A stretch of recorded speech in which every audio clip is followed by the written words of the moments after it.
Good morning student. हम discuss करने जा रहे हैं BSc part first organic chemistry की सेकंड यूनिट स्टीरियो केमिस्ट्री, जिसमें कल हमने ज्यामितीय समवायता के बारे में बात की थी। और आज हम डिस्कस करने जा रहे हैं चक्रीय तंत्र में ज्यामितीय समवायता।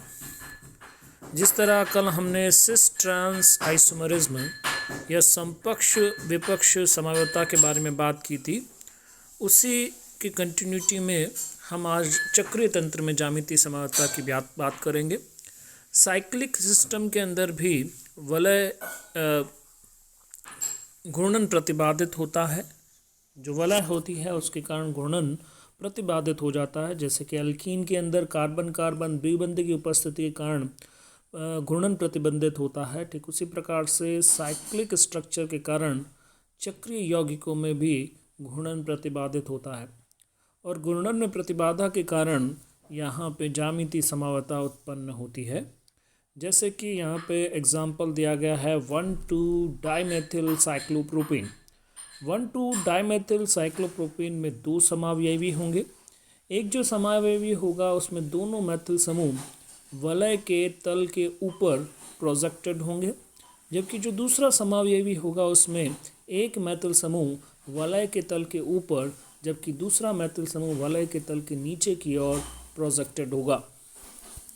इन दोनों समावयवियों में जिसमें दोनों मैथिल समूह वलय के ऊपर उपस्थित है अथवा वलय के नीचे की ओर उपस्थित है, उसे सिस रूप कहा जाता है, जिसे समपक्ष या सिस रूप कहा जाता है। जबकि दूसरा समावयवी जिसमें एक मैथिल समूह वलय के ऊपरी तल पर, जबकि दूसरा मैथिल समूह जो है वलय के तल के नीचे की ओर इंगित होता है, उसे ट्रांस या विपक्ष रूप कहा जाता है। उसी प्रकार हम देख सकते हैं, एक और एग्जाम्पल हमने लिया है 1,3-डाइमेथिल साइक्लोब्यूटेन। इसमें भी सिस और ट्रांस समावयवियों को, समपक्ष तथा विपक्ष समावयवियों को दर्शाया गया है। इसी तरह से जो तीसरा उदाहरण है, थर्ड एग्जाम्पल में हमने 1,2-डाइमेथाइल साइक्लोहेक्सेन को लिया है।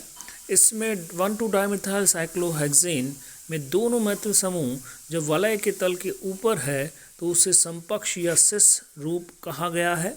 जबकि दूसरा समावयवी जिसमें एक मैथिल समूह वलय के तल के ऊपर, जबकि दूसरा मैथिल समूह वलय के तल के नीचे की ओर प्रोजेक्टेड है, उसे ट्रांस रूप या ट्रांस समावयवी दर्शाया गया है। तो इस तरह ज्यामितीय समवायता जो है यहीं पर हमारे सिलेबस का कंप्लीट पार्ट होता है। नेक्स्ट जो एग्जाम्पल है वो है कन्फॉर्मेशनल आइसोमरिज्म या संरूपण समवायता। जैसा कि हमने कहा था कि त्रिविम समवायता दो प्रकार की होती है, एक अभिविन्यासी या कॉन्फ़िगरेशनल, जिसमें हमने पढ़ा optical isomerism and geometrical isomerism, तथा दूसरा जो त्रिविम समवायता होती है उसमें हम पढ़ते हैं कन्फॉर्मेशनल आइसोमरिज्म। क्या होते हैं कन्फॉर्मर? वो त्रिविम समावयवी जिनके मध्य ऊर्जा अवरोध बहुत कम होता है। केवल रोटेशन के थ्रू एक समावयवी, एक त्रिविम समावयवी दूसरे त्रिविम समावयवी में परिवर्तित हो जाता है, और ये परिवर्तन बहुत फास्ट होता है। इस कारण से एथेन के संरूपणों को आप आइसोलेट नहीं कर पाते, या ब्यूटेन के जो संरूपण होते हैं उनको आप आइसोलेट या विलगित नहीं कर पाते हैं। तो सबसे पहले हम बात करते हैं एथेन का मॉलिक्यूल CH3 दो मैथिल समूह सिंगल बॉन्ड के थ्रू आपस में जुड़े होते हैं, और क्योंकि सिंगल बॉन्ड उपस्थित है इस कारण से एक मैथिल समूह दूसरे मैथिल समूह के सापेक्ष मुक्त घूर्णन दर्शाता है। और इस मुक्त घूर्णन के कारण यहाँ पे कई तरह के संरूपण प्राप्त होते हैं। उसमें से दो संरूपण जो मुख्य हैं हम उसके बारे में डिस्कस करने जा रहे हैं। इसमें एक है ग्रसित रूप, एथेन का ग्रसित संरूपण, इक्लिप्स्ड कन्फॉर्मर ऑफ एथेन, और दूसरा है एथेन का सांत्रित रूप या स्टैगर्ड कन्फॉर्मर ऑफ एथेन। तो इसमें जैसा कि दर्शाया गया है, ये जो फर्स्ट आइसोमर है उसमें आप देख सकते हैं एथेन का जो फर्स्ट आइसोमर है उसे हमने कन्फॉर्मर को दर्शाया है ग्रसित रूप को, जिसमें न्यूमैन प्रोजेक्शन के थ्रू इसको डिनोट किया गया है, जिसमें आगे वाले कार्बन को पॉइंट के द्वारा दर्शाया गया तथा पीछे वाले कार्बन को एक सर्कल के थ्रू दर्शाया गया है। पॉइंट के साथ में 3 हाइड्रोजन दर्शाए गए हैं और पीछे वाले जो सर्कल है उस पीछे वाले कार्बन पे भी 3 हाइड्रोजन को दर्शाया गया है। आगे वाले तथा पीछे वाले कार्बन जस्ट एक दूसरे के सामने होते हैं, इस कारण से इनके मध्य प्रतिकर्षण बहुत अधिक होता है और उच्च प्रतिकर्षण के कारण ग्रसित रूप की ऊर्जा बढ़ जाती है और इस कारण से ग्रसित रूप का स्थायित्व कम पाया जाता है। जब ग्रसित रूप के एक कार्बन को स्थिर रखते हुए दूसरे कार्बन को 60 डिग्री पर रोटेट किया जाता है तो उससे हमें दूसरा रूप प्राप्त होता है, सांत्रित रूप। सांत्रित रूप में आगे वाले कार्बन हाइड्रोजन बंध तथा पीछे वाले कार्बन हाइड्रोजन बंधों के मध्य मैक्सिमम डिस्टेंस प्रेजेंट होता है। अधिकतम दूरी के कारण यहाँ पे प्रतिकर्षण न्यूनतम हो जाता है। इसी कारण से सांत्रित रूप का स्थायित्व ग्रसित रूप से अधिक होता है। सांत्रित और ग्रसित रूप के बीच में जितने भी एंगल पे कन्फॉर्मर प्राप्त होते हैं उन्हें सम्मिलित रूप से स्क्यू या गॉच कन्फॉर्मर कहा जाता है। इसका एनर्जी प्रोफाइल डायग्राम हमने दर्शाया है, जिसमें सबसे पहले हम देखते हैं कि जो मैक्सिमम एनर्जी और एंगल ऑफ रोटेशन के बीच में ये एक एनर्जी प्रोफाइल शो किया गया है, जिसमें मैक्सिमम एनर्जी का जो फॉर्म होता है जो कि यहाँ पे ग्रसित रूप जो है वो होता है। यहाँ पे ग्रसित रूप आपको दर्शाया गया है। ये रूप जो है ये ग्रसित रूप है, इसको हम ग्रसित या इसे स्टेगर्ड रूप कहते हैं, इक्लिप्स फॉर्म कहते हैं। 60 डिग्री जब रोटेशन करते हैं तो यहाँ पे जो फॉर्म आती है उसे हम स्टेगर्ड फॉर्म कहते हैं या इसे सांत्रित रूप कहा जाता है। फर्दर 60 डिग्री का रोटेशन करोगे आपको पुनः इक्लिप्स्ड हाई एनर्जी का कन्फॉर्मर इक्लिप्स कन्फॉर्मर मिलेगा।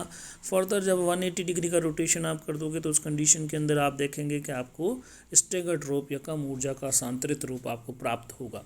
इस प्रकार से आप देखते हैं ग्रसित और सांत्रित रूप जो है वो प्राप्त किए जा सकते हैं।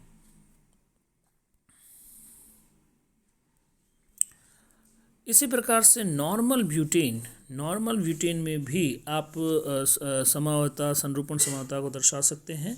इसमें भी 4 संरूपणों को यहाँ पे दर्शाया गया है। सबसे पहला फॉर्म जो है वो एंटी संरूपण कहलाता है।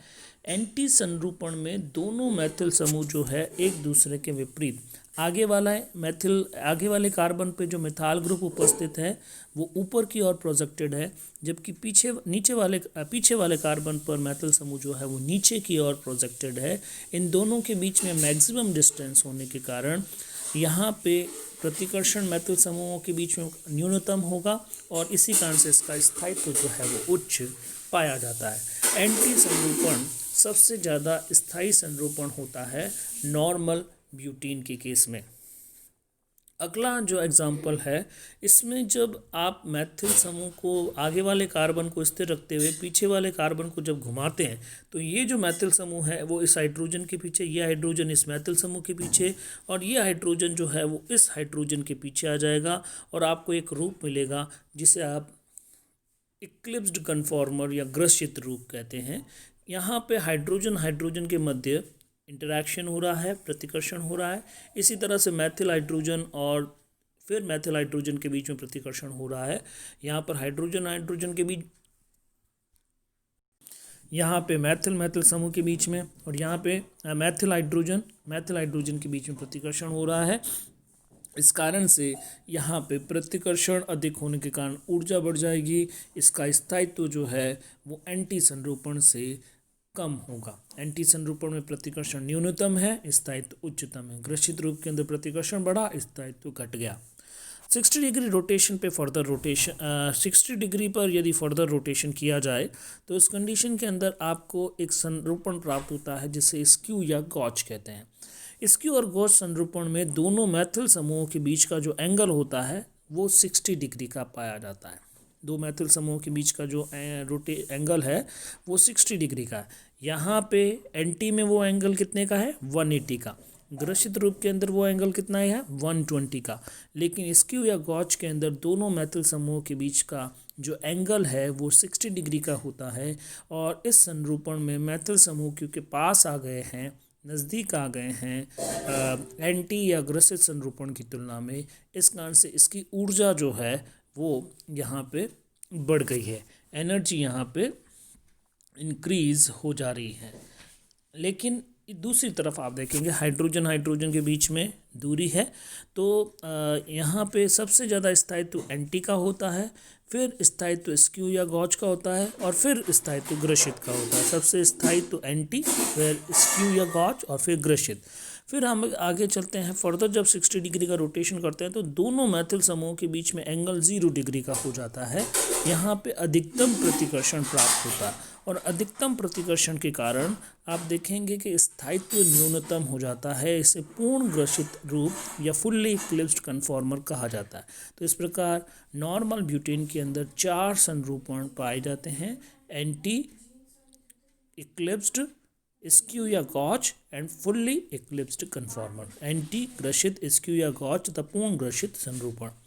इनका एनर्जी प्रोफाइल डायग्राम यहाँ पे शो किया गया है। सबसे ज़्यादा एनर्जी यहाँ पे एनर्जी होगी, यहाँ पे एंगल ऑफ रोटेशन यहाँ पे लिया जाएगा। अब देखेंगे पूर्ण ग्रसित की ऊर्जा सबसे अधिक, फिर आपको स्क्यू की एनर्जी आपको कम मिलेगी, देन ग्रसित, देन एंटी, ग्रसित, गॉच और पूर्ण ग्रसित। इस तरह से एनर्जी प्रोफाइल आपको देखने को मिलेगा। पूर्ण ग्रसित तथा गॉच के बीच का जो एनर्जी डिफरेंस है वो 4.4 डिग्री सेंटीग्रेड 4.4 किलो कैलोरी पर मोल का होता है। और यदि हम एनर्जी देखें गॉच और ग्रसित की, तो वो ऊर्जा अंतर आपको 3.4 किलो कैलोरी पर मोल का मिलेगा। गॉच तथा एंटी संरूपण के बीच का ऊर्जा अंतर 0.8 किलो कैलोरी पर मोल के बराबर होता है। तो इस तरह से आप देखते हैं कि कई तरह के संरूपण, 4 तरह के संरूपण जो है वो आपको देखने को मिलेंगे नॉर्मल ब्यूटेन के केस में। अगला हमारा जो टॉपिक रहेगा वो साइक्लोहेक्सेन के अंदर कन्फॉर्मेशनल एनालिसिस का रहेगा। उससे पहले हमें डिस्कस करना है बेयर तनाव सिद्धांत। हालांकि इसको हम एल्केन के चैप्टर में डिटेल से डिस्कस करेंगे, लेकिन मैं इसके मेन पॉइंट जो है वो यहाँ पे डिस्कस कर लेता हूँ। बेयर सिद्धांत क्या कहता है? बेयर स्ट्रेन थ्योरी कहती है कि सभी जो चक्रीय यौगिक होते हैं वो समतल्य होते हैं, सभी कार्बन एक ही तल में उपस्थित होते हैं। अब जब एक ही चक्रीय वलय होगी तो आप जानते हैं प्रत्येक रिंग का बंध कोण जो है वो अलग है। जैसे साइक्लोप्रोपोन के अंदर बंध कोण आपको मिलेगा 60 डिग्री का, ब्यूटेन के अंदर, साइक्लोब्यूटेन के अंदर बंध कोण 90 डिग्री का हो जाता है। फिर साइक्लोपेंटेन में 110 यानी कि 110 डिग्री सेंटीग्रेड। साइक्लोहेक्सेन में जब आप जाएंगे तो बंध कोण बढ़कर 120 डिग्री सेंटीग्रेड 120 डिग्री हो जाता है। तो बंध कोण जो है वो अलग है, किससे? चतुष्फलकीय बंध कोण। क्योंकि साइक्लोहेक्सेन के अंदर कार्बन जो है वो sp3 संकृत अवस्था में पाया जाता है, और sp3 संकृत कार्बन का बंध कोण जो है चतुष्फलकीय बंध कोण होता है, टेट्राहेड्रल ज्योमेट्री में वो प्रेजेंट होता है, और इस कारण से बंध कोण का मान 109.5 डिग्री होना चाहिए। लेकिन साइक्लोप्रोपेन के अंदर वो बंध कोण कितना है? केवल 60 डिग्री का है। यानी कि बंध कोण से एक बहुत बड़ा विचलन जो है वो दिखाई देगा। इस डिस्टॉर्शन के, इस विचलन के कारण जो रिंग है उसमें तनाव उत्पन्न हो जाता है, जिसे हम क्या कहते हैं? वलय तनाव। इस वलय तनाव के कारण, जैसे साइक्लोप्रोपेन के अंदर 60 डिग्री का बंध कोण है, साइक्लोब्यूटेन के अंदर बंध कोण का मान 90 डिग्री हो गया है, और जो कि 109.5 डिग्री से बहुत कम है। इस कारण से इन वलयों के अंदर उच्च वलय तनाव उत्पन्न हो जाता है, और इनका स्थायित्व बहुत कम होता है। साइक्लोपेंटेन की यदि हम बात करें तो बंध कोण का मान 110 डिग्री होता है, जो कि लगभग चतुष्फलकीय बंध कोण के बराबर ही है। लेकिन साइक्लोहेक्सेन के अंदर यदि आप देखेंगे तो बंध कोण का मान 20 डिग्री का हो गया, जो कि 109.5 डिग्री से बहुत ज़्यादा हो गया है। इस कारण से बंद कोण का मान जो है, बंद कोण हालांकि यहाँ पे बंद कोण से विचलन कम है, इस कारण से साइक्लोपेंटेन तथा साइक्लोहेक्सेन वलयों का स्थायित्व जो है वो उच्च होता है साइक्लोप्रोपेन अथवा साइक्लोब्यूटेन वलयों की तुलना में। तो इस प्रकार हम देखते हैं कि बंद कोण से विचलन जो है वो तनाव उत्पन्न करता है वलय के अंदर, जिसे तनाव रिंग स्ट्रेन या वलय तनाव कहा जाता है। इसके कारण वलयों में स्थायित्व कम हो जाता है, जिसे बेयर तनाव सिद्धांत के नाम से जाना जाता है। Thank you very